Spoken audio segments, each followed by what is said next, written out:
All right, social media, welcome. Welcome to this Tuesday's live with me, Andy from Jumpstart Mastery, talking about a super common topic, handling perceived rudeness or lack of care. Let's give it a couple of moments for folks to come in. We are beaming on all social platforms right now: LinkedIn, Facebook, YouTube, Instagram. And we do this every Tuesday at this time. I hope that if you're new to this live, that you'll join us each week where we engage in very common topics that fit squarely in the bailiwick of crisis de-escalation, crisis negotiation, crisis communication skills. And I share my particular perspective on the topic. The topics themselves are curated by Brenda of BE Branding, who pays attention to things that are happening in the social media algorithms. And she develops a schedule based on these data points that are coming up that would appear to be of some use and value and timely to the audience. So, welcome. And we'll just give it another moment before we get started. It's 4:01 Pacific Standard Time right now. And in tribute to my good friend Scott Tillema, I am here surrounded by trees with a pipe chat for all of you. And pipe chat was the term that was created by my dad to describe these periods we would have when he was alive, where we would bring our pipes out and I'd sit in his studio surrounded by all of his jazz heroes and instruments and leather chairs and a piano and recording equipment. And we would have pipe chats about a variety of topics. Dad was a big devotee of psychoanalysis, believe it or not, as a jazz musician. And uh, I'd say that one of the things that drove him down that path was the phenomena that seems to occur with artists, which is a lot of personal suffering. All of his heroes, uh, Charlie Parker, Charlie Christian, Bill Evans, Wes Montgomery, Grant Green, um, and a whole host of others, all had very strong relationships to suffering, and some perished because of it.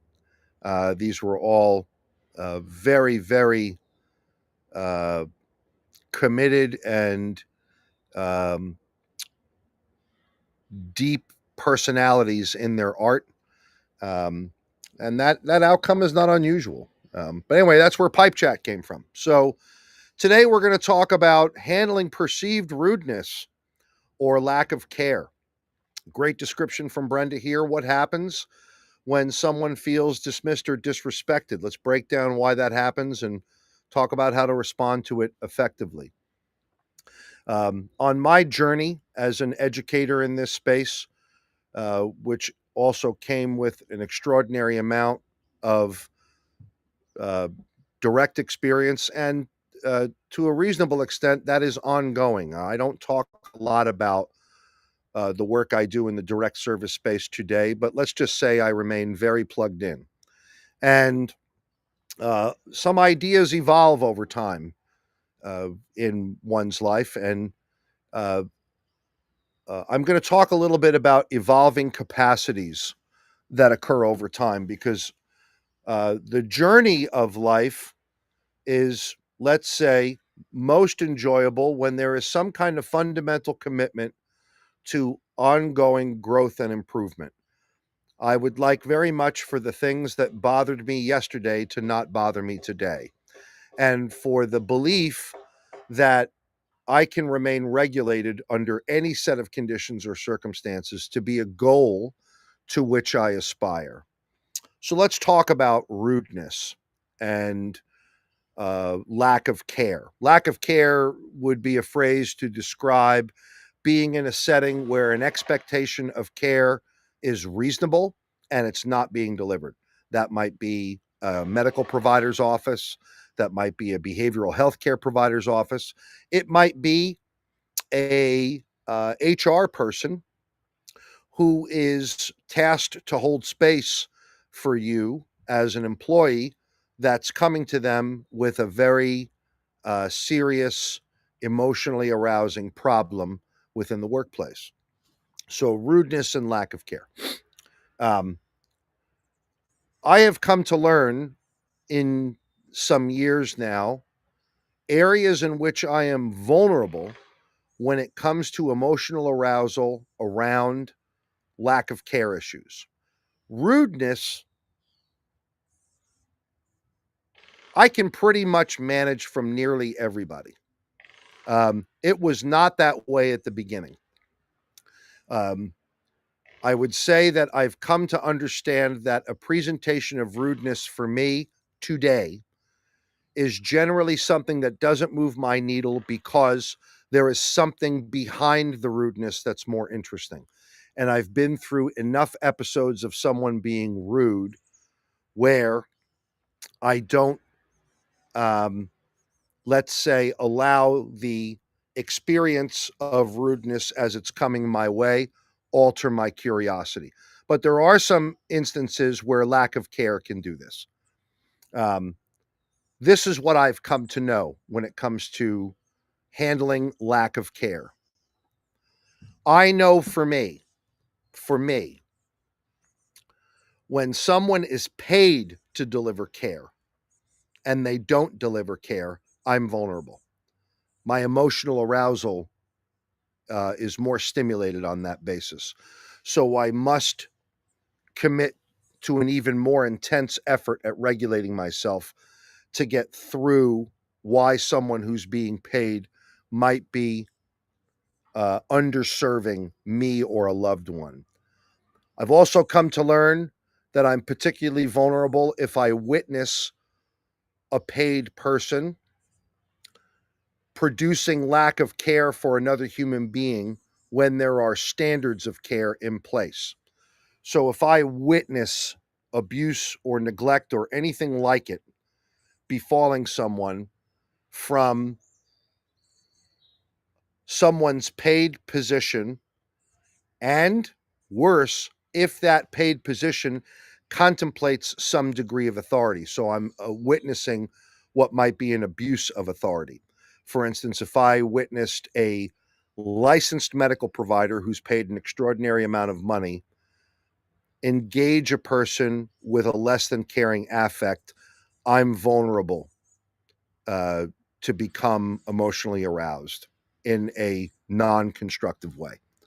So why am I mentioning these things? Well, the takeaway from this would be to deeply consider at times you're not emotionally aroused, why you may become emotionally aroused at certain conditions that you witness. Places to work that out would be with a therapist or a trusted confidant, a sponsor, um, a counselor, your intimate partner who knows you well, to have a conversation from a place of curiosity to say, what in your observation, and this is what Tony Blauer would call the use of the Socratic method, you know, when you witness me angry, how do you experience me and what do you think makes me particularly angry about certain situations? I'd love to hear that feedback. I'd love to hear someone else's perspective on why. And then to do your level best to absorb whatever that feedback is and to consider it. I've come into touch, and this is not a cathartic session, so I'm not going to, let's say, begin to go down the list of reasons why I know I'm vulnerable, but I've become more aware of why that is now. And when it comes to the production of lack of care, I know where I'm vulnerable. I also know where I'm not. On rudeness or expressions of people being rude, I'm not saying that I'm some Jedi. I'm just saying that there are very, very, very few kinds of situations where someone's rudeness is going to move my needle. And That also, knowledge of that also came from not, I'm not learning about much during someone's presentation of rudeness. I'm learning in between these episodes where I'm talking to someone about what I'm thinking or feeling as I recall an incident and sort that out with another person. So, the first big takeaway is to consider,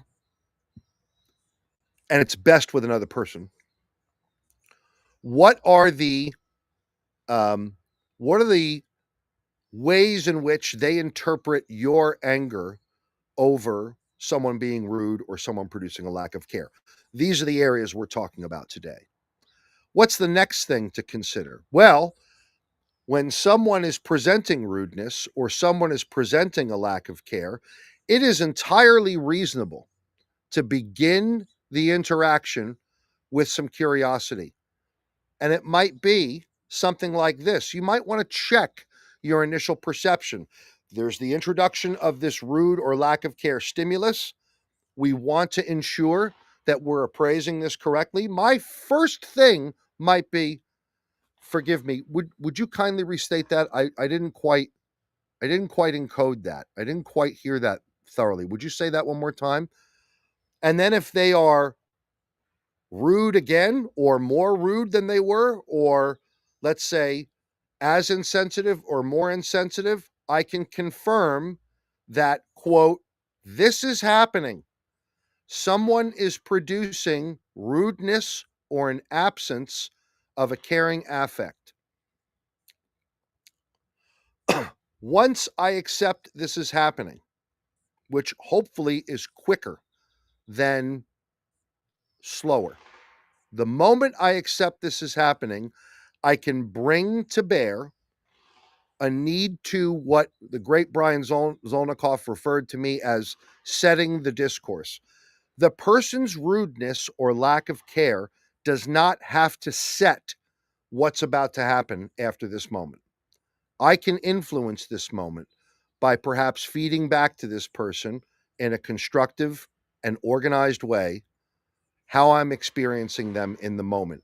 And what's interesting is that if they continue to be rude, I am now producing enough influential affect where that rudeness is not going to bother me. Let me say that again.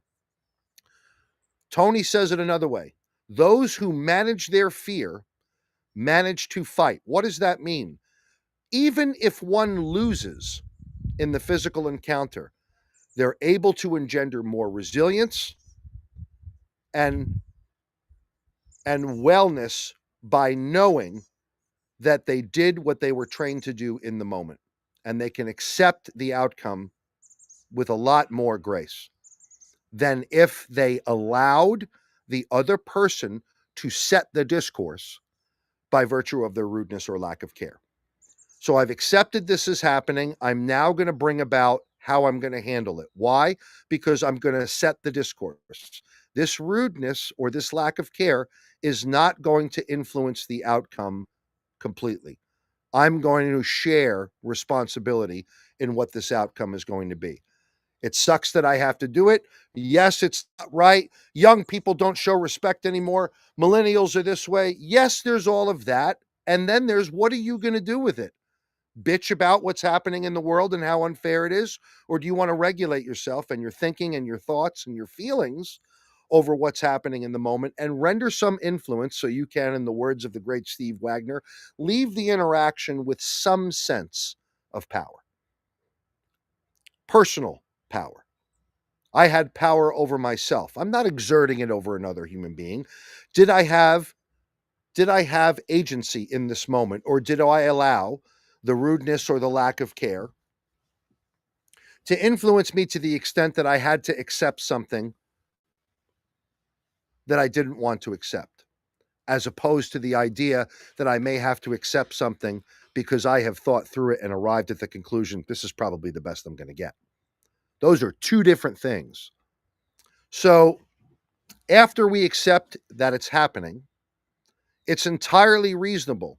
Use whatever language you want, a reflection statement, a validation statement, the use of empathy.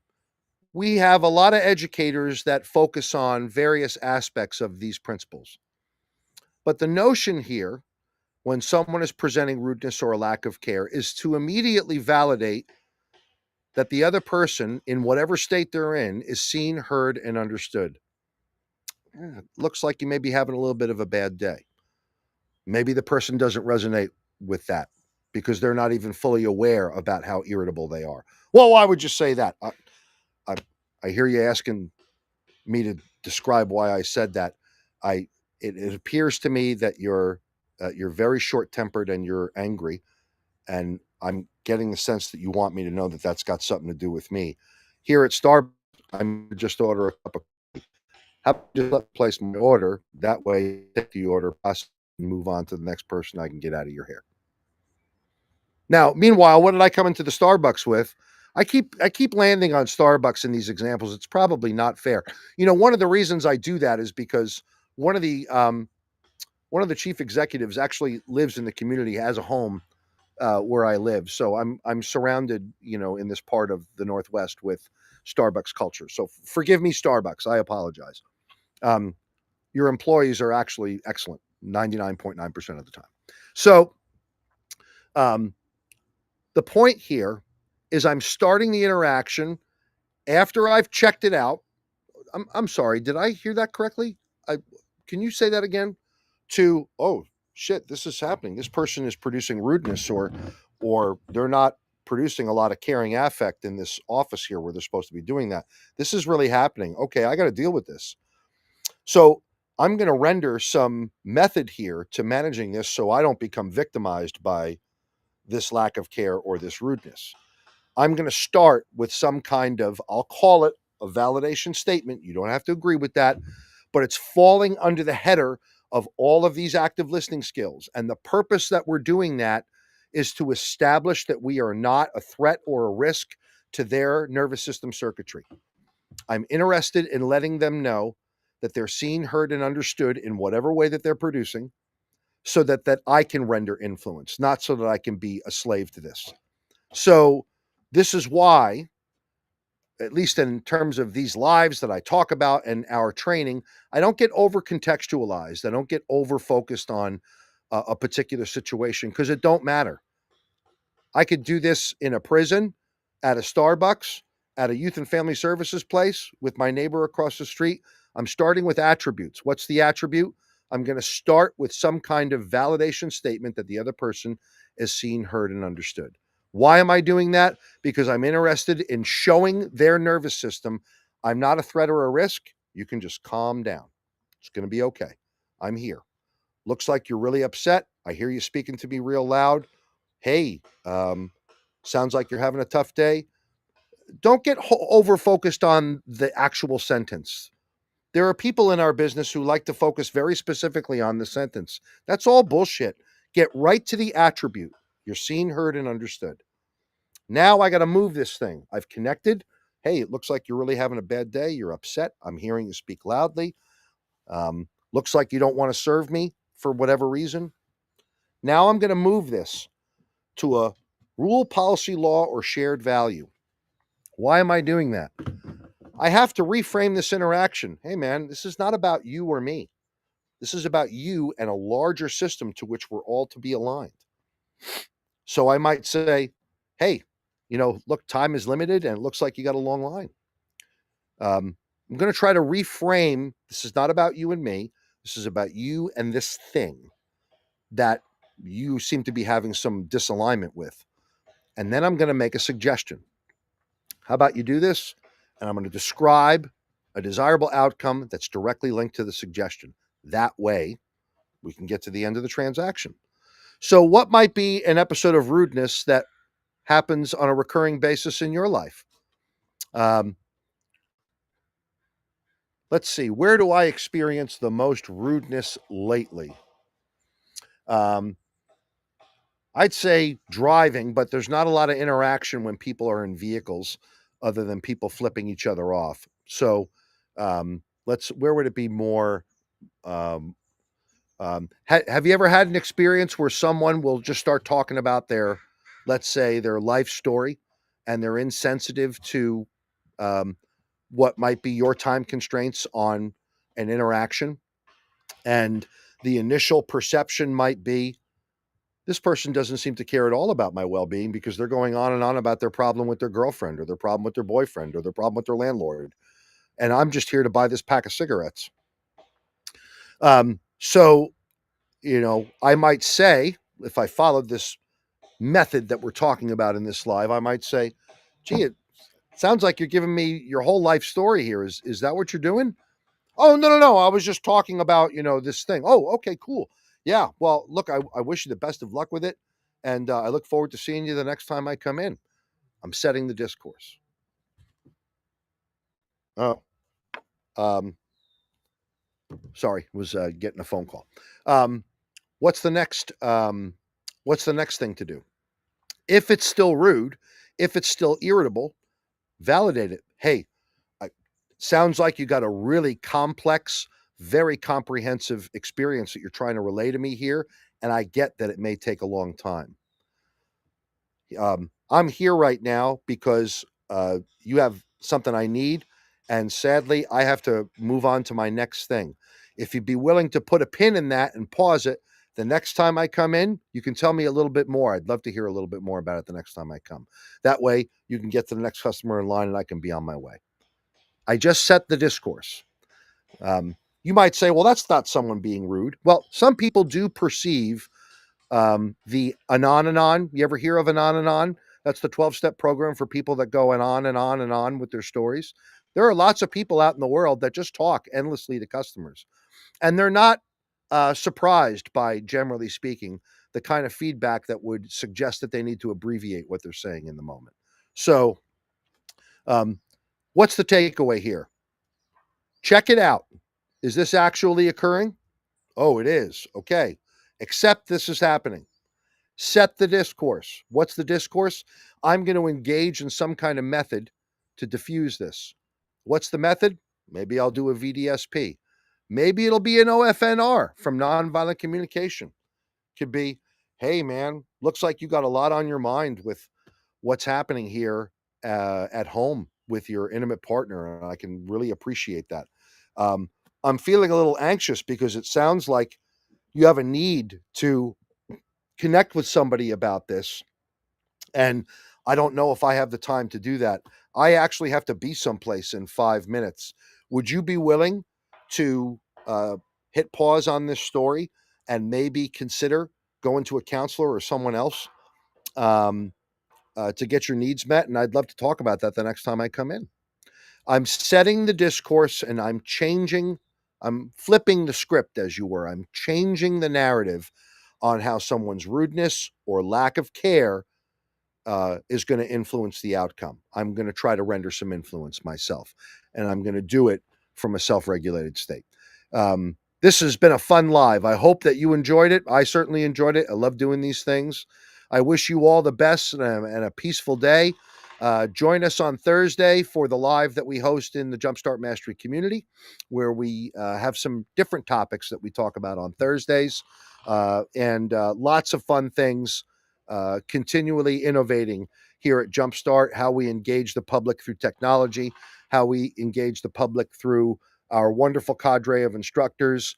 The great Dan Gapsch is heading to Alaska this weekend, where we'll be doing verbal peacekeepers at a very, very large worship setting in Anchorage, and very excited to share that footage with you. It's going to be filmed. Looking forward to sharing that with our public when he comes back, and lots of fun things we're doing in the reentry space and in juvenile justice. I wish all of you well. Take good care.